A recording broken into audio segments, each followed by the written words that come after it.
And Judy's been cool Wow. about it, but my, you know, especially my sisters, I got a lot of, you know, A little bit of grief and guff. you know, like you're sick. You're into 15-year-olds. Like, well, it's not so much that. If I could explain this, I would.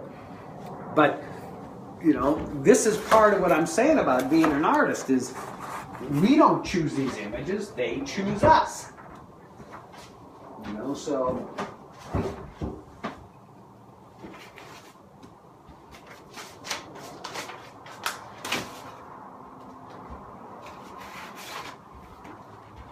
So anyway, this is my past a bit, and I was telling you about, this is a book I made. Let's see. Called Morning Shadows.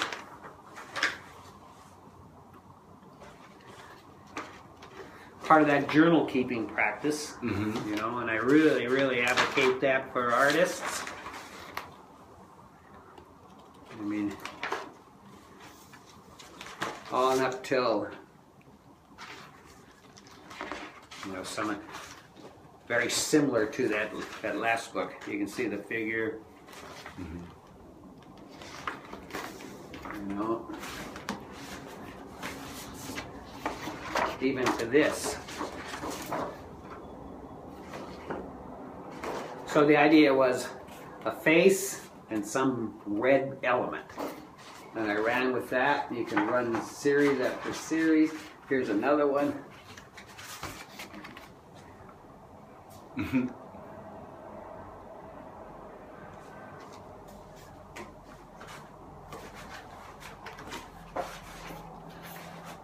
So I try to make, well, I don't try to make, I have no choice, is it's an everyday thing of my life, every day. It's really rad. It's something to aspire to for myself.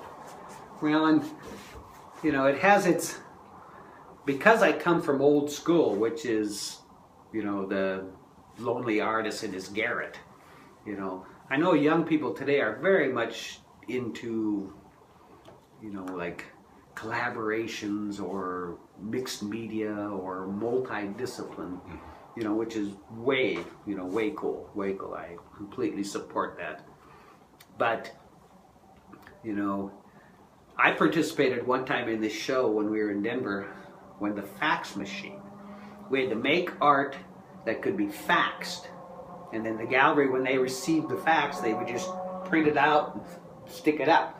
Wow. And that was the technology everybody was talking about, you know. And then we went to this panel discussion and we were like all being asked, you know, is this the new medium? Is this the future? And I was like, you know, fax machine, you know. Wow. So it's very much what young people are doing today with, you know, with the digital and the Photoshop and the photo, you know, there's like, that's the fax machine when I was... Well, it's good to see that you're using that too, because you said you're drawing up your images on Photoshop and printing them out, so you're definitely using mixed media, and it's all...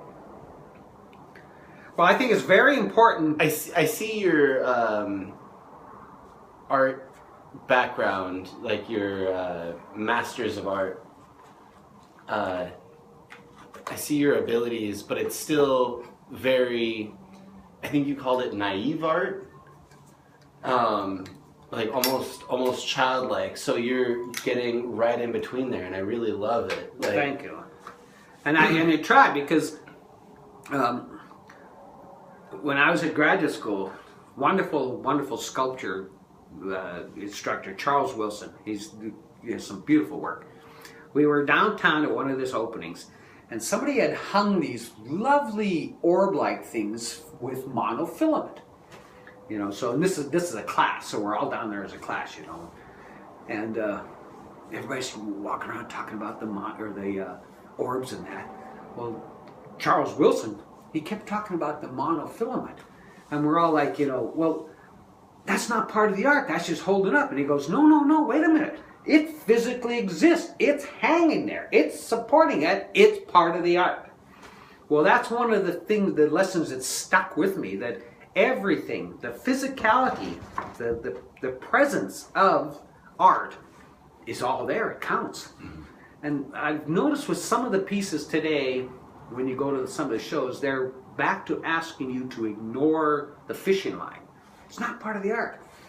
And there's like, wait a minute, you know, it's a huge part of the art, and you have to consider that, you know. Well, yeah, it's the lady that I interviewed yesterday was. Ow! Ooh, it's fine. You step on that before we burn that. Thank you. We're good. Sorry, Jacob. No, it's all right. She's an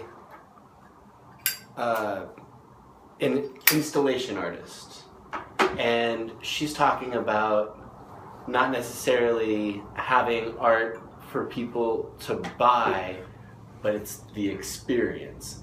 It's you walk in and the room, the art, the lighting, the noise, the people that are there. What is the experience? And that's what we're trying to create. Is like, I'm not just trying to create a piece for people to look at. I want something that somebody's going to experience. You bet, you bet. Touch them, make them think. Right, and that's another thing is, I almost look at it as a compliment when people want to touch art. It's just like, because growing up, you go to a museum, it's like there's a rope, you don't pass the rope, you don't reach, you don't touch, you keep your hands to yourself, but it's calling me to touch it. Why can't I touch it? Yeah, its surface is so seductive. Yeah, yeah. And that's another thing that I try to strive for is like. But one of the privileges and one of the challenges of being an artist is to be aware and to control and manipulate the physicality of the art. The actual, is it paper, wood, metal, stone, or fishing line? You know? Mm-hmm. And so when people hang things and they say, well, the fishing line is just to hold it up so it's floating, it's like, well, wait a minute, the fishing line is there though, you know? It could have been wire. It could have been yarn. but is it part of your statement? Is it part of your art? Or are you saying ignore that? Because if you're saying ignore that, it's like, well, you got to pay attention to that, because I can't ignore that, nor I won't. Right. You know. But I agree. Some of my best pieces or some of the pieces I love the best are where you'll have a delicate thing, and then they'll take like a 3/4 inch rope, and they'll say, "Yep, it's hanging here." You know, yep, because they're well aware that, you know, look where we are, and I'm not trying to trick you. I'm trying to get you to say, you know, cheap paper. This is just cheap paper. It's like cardstock. You know, a little bit India ink and some cheap red paper. There's enough there for art. It doesn't have to be, you know, linen and right. You know, so that's the background I came from. You know, and I'd like to see, and that's why I'm so excited about what you do here with these video blogs, I'd like to see more of a visual art scene where we are challenge each other with these experiences. You know, be it, you know, I've worked for, you know, 4 weeks on this series of paintings and I want to share them with you. You know, or, you know, give me 8 hours and I will put an installation in this room, you know. Love to see that stuff. Mm-hmm. Love to see that stuff. And so, because I don't know, you know, so much of what's going on right now reminds me of like Italy during the Baroque age, or the, you know, like when the Catholic Church and the wealthy patrons were hiring, you know, Michelangelo and Reuben, and they had all the guilds. The young craftsmen were actually making the work, and then the artists would come in and, you know, dab on an eyebrow and sign it, you know. Well, that's what's going on today. Jeff Kunz and and the Chinese guy with what's his name, Wu Wei, huge.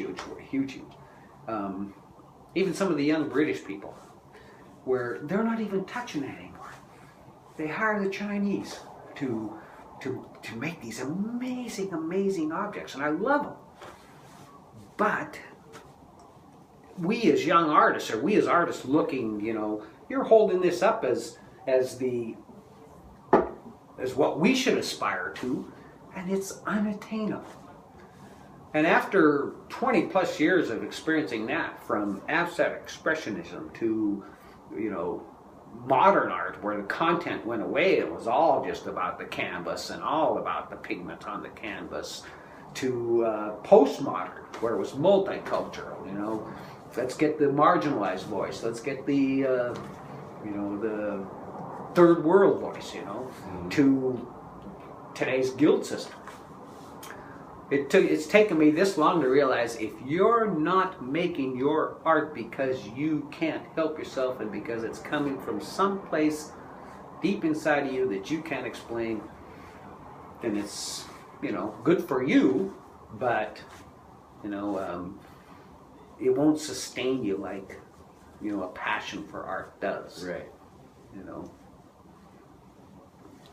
And that's kind of where I'm at today, and that's kind of where, it's kind of why I responded to your invitation to be on the video blog, because your sense of community and outreach is so essential, and so much a necessary component here in Portland. Thank you. I appreciate it. Yeah. Look forward to being in your show in March. Definitely. 4th Effing Friday in March. Do you want to talk about this book? Well, one of the privileges I have is, and it began back in 2010, there's a program through the Republic of Georgia. It's called Teach and Learn in Georgia, and they will give you an airfare over there. You live with a Georgian family. You work in a little village school. It's a village. I mean, I'm talking no indoor plumbing, no running water. You dip from the well. They're pulling the head off the chicken before they feed you. You're in your overcoat in the school. It's really primitive conditions. But you go over there and you help them learn English. And I keep going back. I'm going to be going back this fall. It'll be my 4th time going back there. The last time I was over there, I did this one art project, and I write these little Japanese style poems, and then my young artist friend over there, with my help, did the illustrations, and then I had these books made, these booklets made, and distributed them for free. And I think there's a PDF on my Facebook page that probably shows all that. I don't remember. This is it's really well made. They're amazing. It was one of the best bargains. I tell you, living over there is so. And Jacob, I'll give you the info. You gotta go over there. I'm planning on moving to Germany because I don't have my master's in fine arts yet. And Germany just opened up free tuition for U.S. citizens not very long ago. Did they? Yeah. So I plan on going to Germany to finish my photography and maybe even eventually get my master's. Sweet. But you said it's it's the Republic of Georgia? Yeah, it's called Teach and Learn in Georgia, and they have a Facebook page, and they're looking for people that are willing to go over there for the fall of this year, which would be, you'd probably be leaving mid-August, and you wouldn't come back till Christmas. Okay. It's not going to happen this year because I've got the Art Life video blog going I know. all year. But next year, I could definitely see myself doing that as kind of a last thing before I go to Germany. There you go. That'd be really sweet. Let's do a pause here for a restroom break. All right. And then pause.